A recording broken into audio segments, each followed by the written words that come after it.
at an exciting new film starring John Leguizamo, Michael Jai White, Martin Sheen, Teresa Randall, and D.B. Sweeney. In the next half hour, witness a comic book character brought to life on the big screen. Get behind the camera for some amazing stunts. And see visual effects pioneer, director Mark DePay, team with Industrial Light and Magic's digital artists to merge computer animation and live action, raising movie visual effects to the next level and beyond. If you've never heard of Spawn before, there are a lot of people who think you just spent the last 5 years trapped in a place like this. Hi, I'm Michael Jai White, and welcome to the making of Spawn. Spawn began as a comic book and has since sold over 80 million copies around the world. In the film, I played military man on a mission, Al Simmons. And I also play his ultimate destiny, that dark and mysterious superhero, Spawn. Join me now as we go behind the scenes, as we set out to bring Spawn from the comic book pages to the big screen. Don't go away.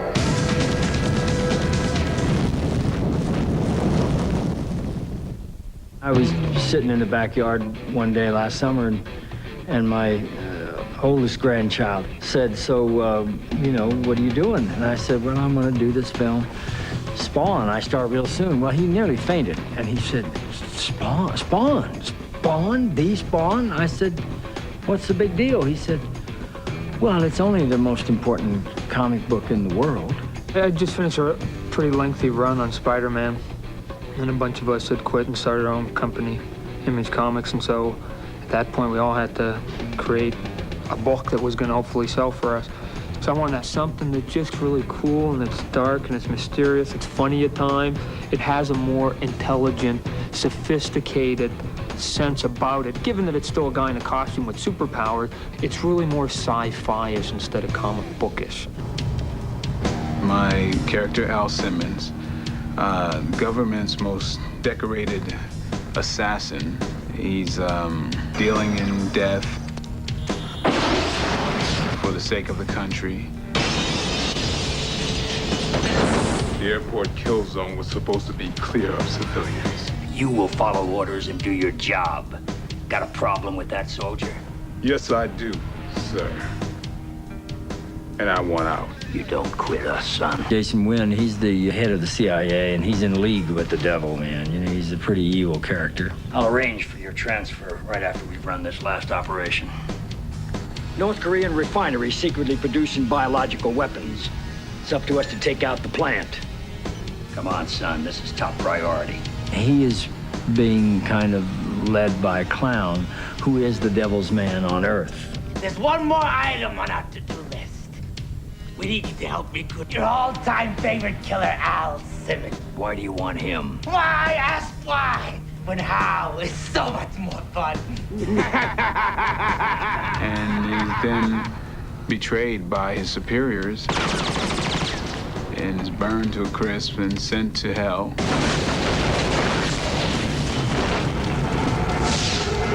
And upon going to hell, in his angst, Al Simmons decides to do anything to be reunited with his woman, including selling his soul.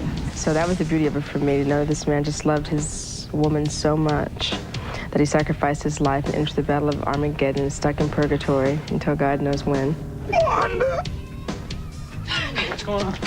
I came out here and this man was lying next to Cyan. He happens to wind up a hideously deformed hellspawn. Hey, mister, you don't look so good. And he's been horribly disfigured because of the way he died. And so the clown, who is able to go back and forth, goes there to train him to lead the armies of hell in the Battle of Armageddon against the gates of heaven.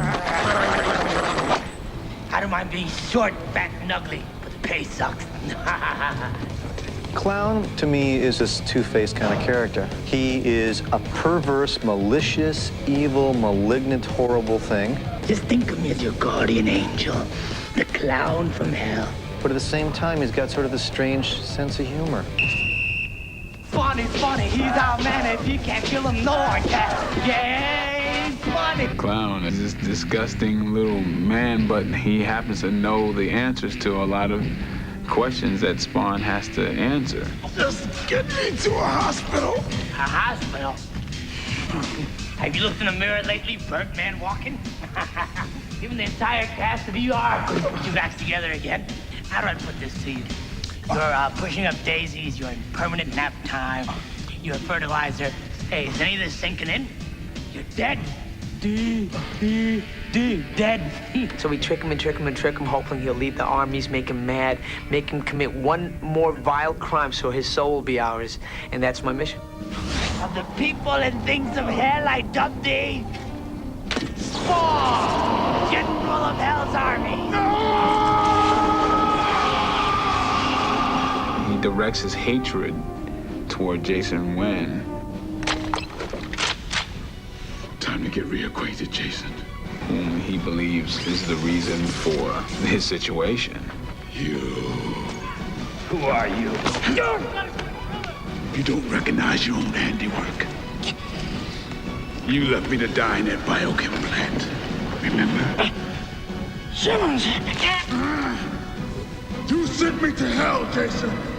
I'm here to return the favor. Making stunts like that one look realistic took a lot of hard work and planning. And when we come back, you'll see a challenge John Leguizamo and I had to face every day.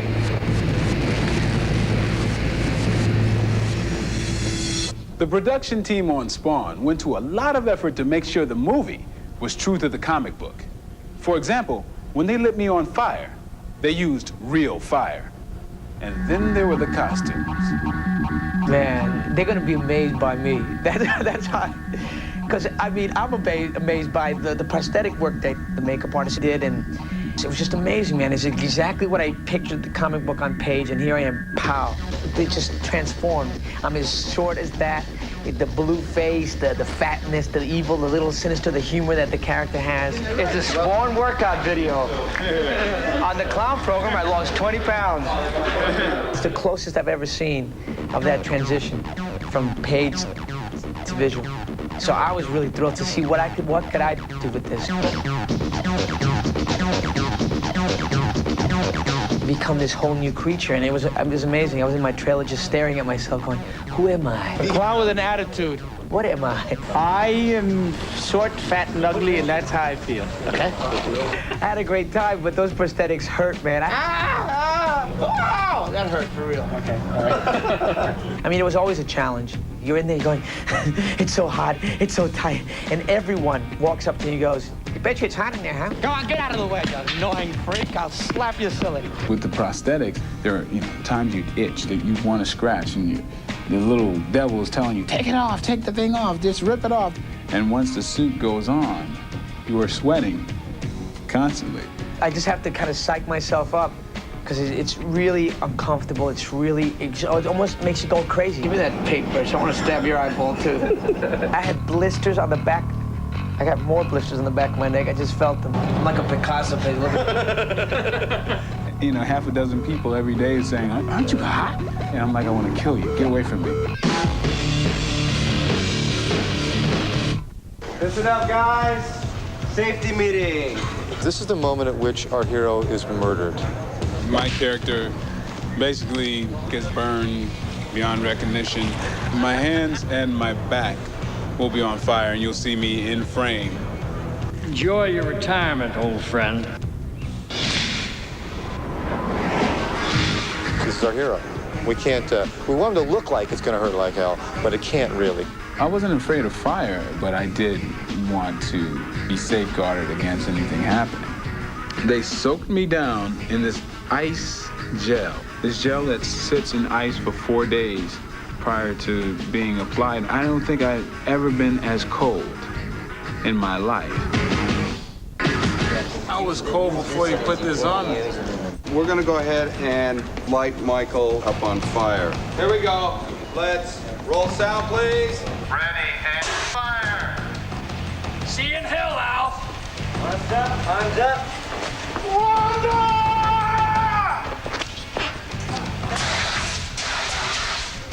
And when they lit the fire, I actually felt good for a second. and I really didn't mind doing other takes of it, because I'm like, man, I am so cold. Please light me on fire once again. So it looks a lot more dangerous than it really is. That's essentially the key to what we're doing. But it must appear to be amazingly, demonically frightening. See you later, Al.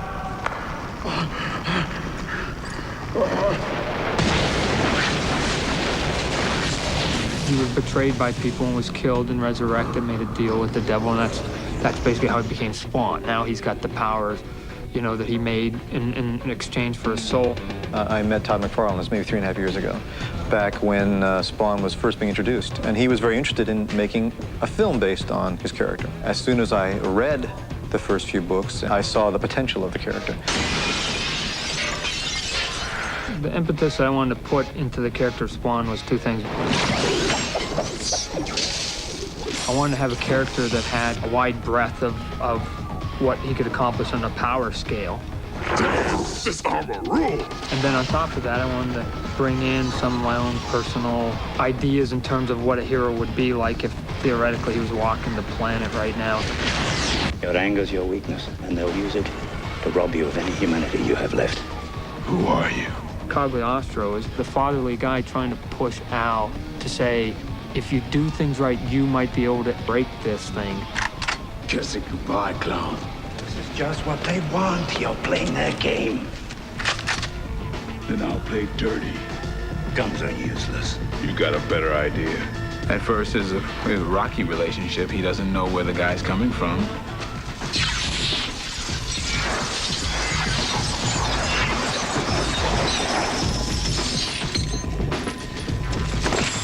He becomes somewhat of a mentor when he is exposed as a former Hellspawn himself. You see, you've been using your armor only by reflex. You must learn to control it. It has trillions of neural connections that are a living extension of your own instincts, instantly translating your thought into physical reality. So long as you stay clear and focused. You must visualize your objective. The armor does the rest. All right, Yoda, just wait a second. The costume is actually like outer flesh, and it's symbiotic, which means it's alive on him. It'll kind of fade in and fade out. And spikes will grow and shrink. Capes will appear and contract. He can will weapons in his hands. He heals, you know, if he gets shot, he's able to heal it. He has all of these things. Hey, go!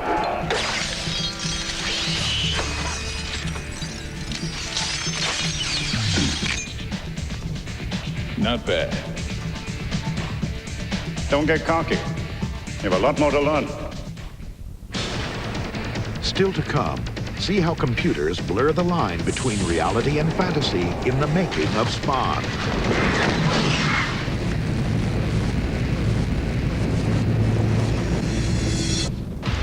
Here's Clowny. I want to know why you picked me to lead your war. Well, if it isn't Curious Crispy. Clown is a conduit to understanding. All those assassin missions were just training for what's coming. He deals with Clown until he can take him no more. Uh-oh. You got that I want to beat the fat little man look in your eye. And then finds out Clown has a surprise of his own. I'm gonna cut you into 50 pieces and mail you to every state. Clown is a lot of things. Clown is a man of a million disguises. No more clowning around. When I get my rage up, I'm not the vindicator or the victimizer. I get my my hell up, or the vaporizer or the vibrator. I turn into a violator. Here's where digital magic makes fantasy and reality come together. Using three-dimensional computer animation, the filmmakers, along with the effects wizards at Industrial Light and Magic, gave Spawn a look all its own. In the case of going from clown to violator, we go through these massive contortions and the character's in pain the whole time. We go from this fat little round character into somebody that had totally a different design to them, and changing the textures as well. These are things that we've never really approached before. This is the Violator digital model. The clown does an interpolation. He actually makes a three-dimensional morph from the clown, his human form, to his demonic form, which is the Violator.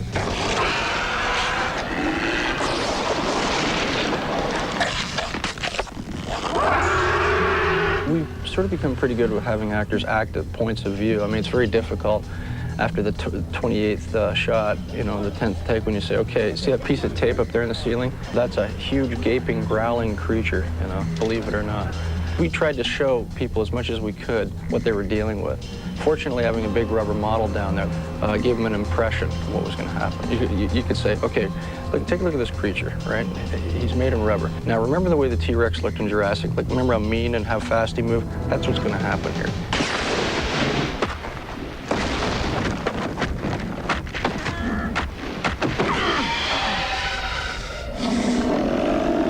Cut.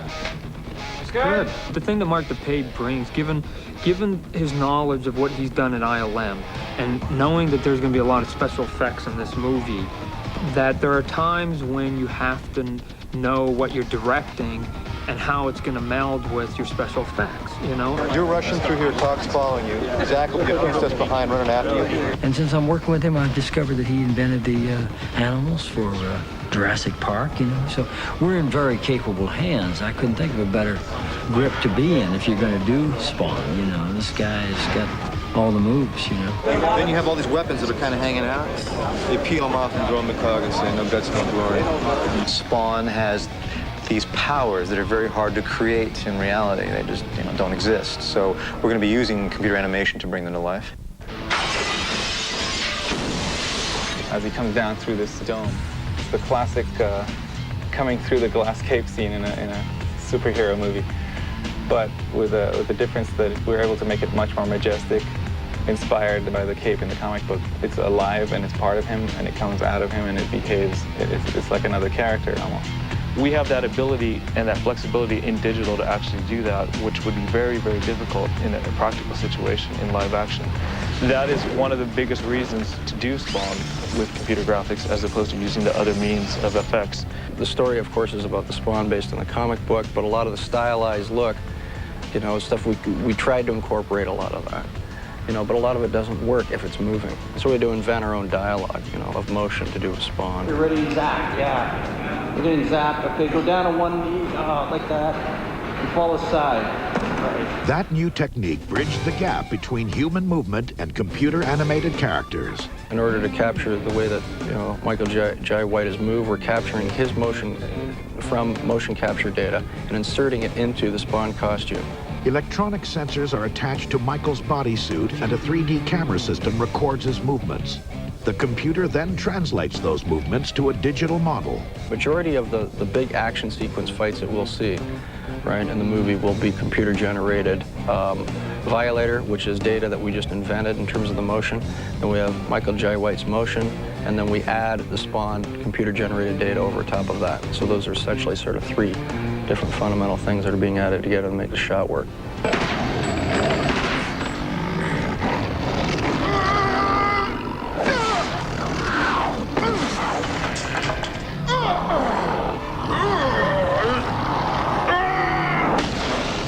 Use your armor!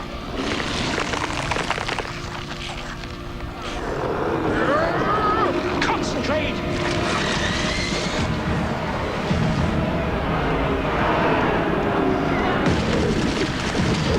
Besides all the amazing visual elements there are going to be, we're going to have amazing creatures, amazing fights and chases. Surreal, unbelievably strange, and interesting characters.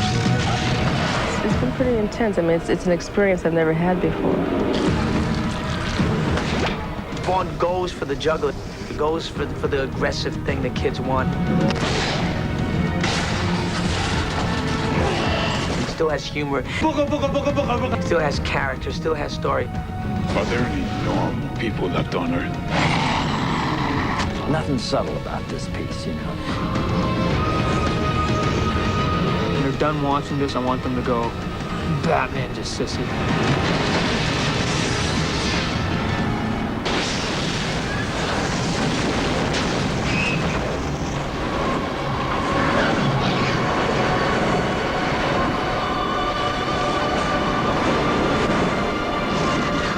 Spawn's got quite a battle in store for him. It's one thing to have to fight the forces of evil, like Wynn and the Violator. It's even tougher when the future of all mankind depends on the outcome. So, will Spawn be able to stop them from carrying out global annihilation? Well, I guess you'll just have to check out the film and see for yourself. I hope you've enjoyed this visit behind the scenes of Spawn. I'm Michael Jai White. Thanks for watching.